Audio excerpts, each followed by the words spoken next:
पक्षांचं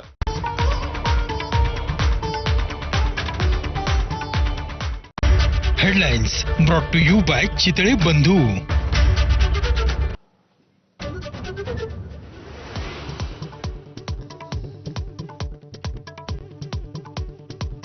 फडणवीस विरुद्ध फुले आंबेडकर असा वाद संजय राऊतांच्या मनात, पण हा जातीवाद अस्तित्वात येणार नाही। सामनाच्या फुले विरुद्ध फडणवीस अग्रलेखावर चंद्रकांत पाटील यांचं उत्तर।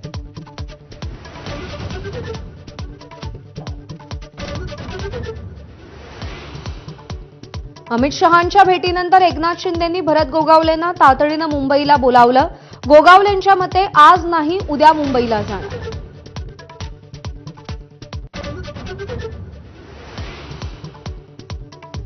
टँकर असोसिएशनच्या संपामुळे मुंबई महापालिका ॲक्शन मोडवर, आपत्कालीन व्यवस्थापन कायदा 2005 लागू, विहिरी आणि कूपनलिका बीएमसी ताब्यात घेणार।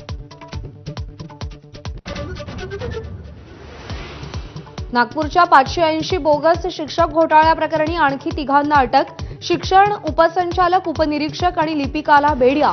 580 बोगस शिक्षक 5 वर्ष बिनबोभाट पगार घेत होते।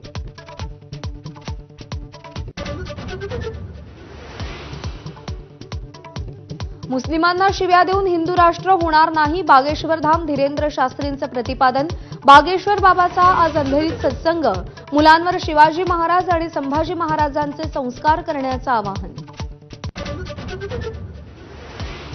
पीएनबी घोटाळा प्रकरणातील फरार आरोपी मेहुल चोक्सीला अटक, भारताच्या विनंतीनंतर बेल्जियम पोलिसांची कारवाई। अभिनेता सलमान खानला पुन्हा धमकी, मुंबईच्या वरळीतील वाहतूक विभागाच्या व्हॉट्सअप नंबरवर मेसेज, सलमानची कार बॉम्बनं उडवून देण्याची धमकी। नागपूरमध्ये चारित्र्याच्या संशयातून डॉक्टर पत्नीची पतीकडून हत्या, आरोपी पती आणि दिराला अटक। महाराष्ट्रात 2 दिवसात अवकाळी पाऊस, हवामान विभागाचा इशारा, तर अनेक ठिकाणी गारपिटीचा तडाखा बसण्याचाही अंदाज।